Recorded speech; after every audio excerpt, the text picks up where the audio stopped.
Les navigateurs internet sont en grand nombre aujourd'hui, difficile de faire son choix. Après un bref passage d'histoire, dans cette vidéo, je vous propose un tour d'horizon des navigateurs qui ont la cote. Allez hop, générique!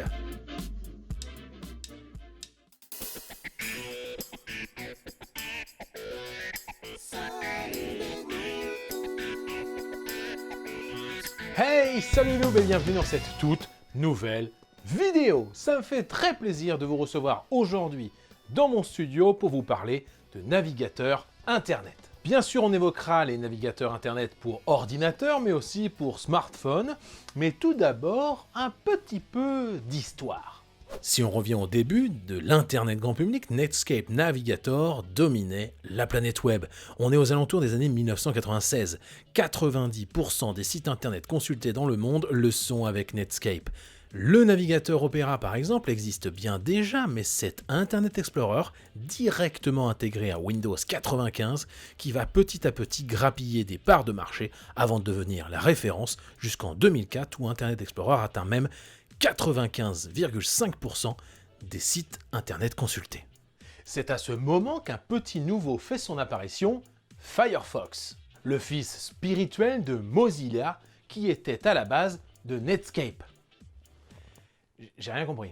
En gros, AOL, qui était à la base aussi un navigateur internet, avait tenté de créer le navigateur libre Mozilla pour tenter de concurrencer Internet Explorer. Bon, et puis Netscape était en perte de vitesse, et il fallait le faire oublier aussi. Tout ça pour dire que Netscape Navigator était mort et que Mozilla Firefox rentrait dans la danse. Plus tard, en 2007, plusieurs navigateurs allaient arriver sur le marché, c'est ainsi qu'on a vu apparaître Opera, Safari ou encore Chrome en septembre 2008. En 2010, Internet Explorer passe sous la barre des 50% de part de marché et Firefox est utilisé pour un tiers des sites internet consultés dans le monde. Petit à petit, le navigateur de Google, Chrome, va s'imposer comme la référence sur nos ordinateurs, mais pas que, sur les smartphones aussi. Aujourd'hui, en 2020, Chrome est installé sur 60% des ordinateurs dans le monde et à peu près 60% des téléphones dans le monde aussi. L'occasion pour moi de vous présenter les navigateurs qui dominent le game. Et ceux qui le domineront peut-être un jour. Premier navigateur de cette vidéo, je vous rassure, on va pas passer 20 ans dessus, tellement sa position est dominante. Chrome, oui, on va passer assez vite, vous le connaissez tous. D'ailleurs, pendant ce temps-là, vous pouvez aussi vous abonner à la chaîne, vous cliquez sur le petit bouton, vous connaissez. Allez-y, j'attends, comme ça je vous parle pas de Chrome, vous connaissez déjà. Voilà, et puis c'est gratuit de s'abonner. Hein. Tiens, comme le premier navigateur qu'on va voir tout de suite, Google Chrome donc. Chrome est un navigateur de la société Google. Il est compatible Windows, Linux, Android et iOS. Les avantages de ce navigateur sont le partage d'informations entre votre ordinateur et votre smartphone par exemple. Autre avantage, les développeurs de sites internet prioriseront forcément un affichage parfait sur Google Chrome.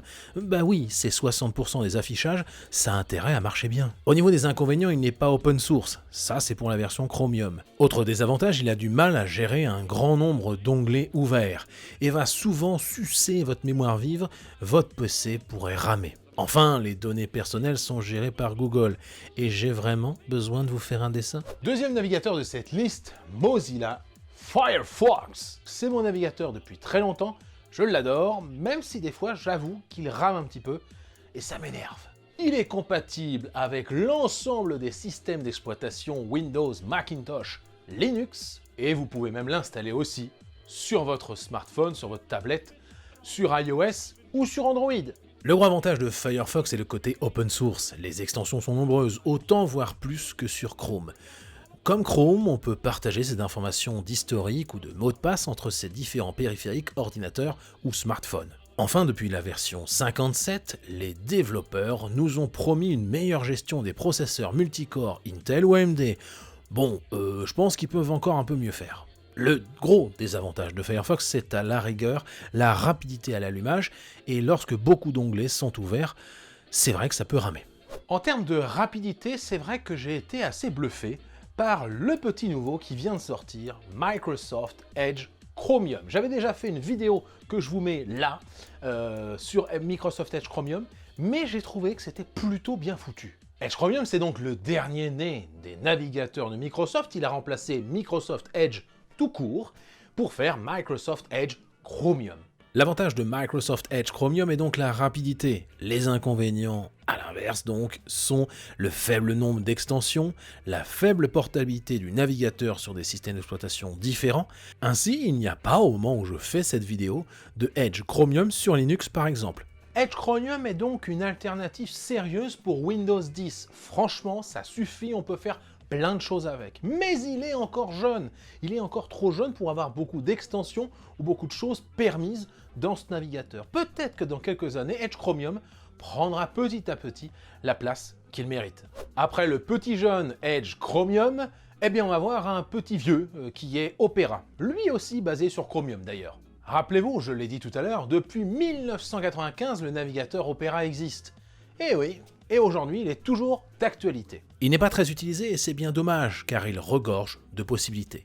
Il existe même une version dédiée aux gamers PC appelée Opera GX, qui intègre directement à gauche des petits onglets vers Twitch, YouTube ou Discord et qui permet de limiter la mémoire vive attribuée au navigateur. Ah, et on peut aussi limiter le débit d'internet dans le navigateur. Et oh tiens, pendant qu'on y a, il y a un VPN gratuit d'intégrer. Après, si vous voulez payer pour NordVPN, allez-y, moi je m'en fous, je suis pas sponsorisé. Les avantages sont donc le VPN intégré, les modules Messenger, Insta, WhatsApp, un bloqueur de publicité intégré nativement.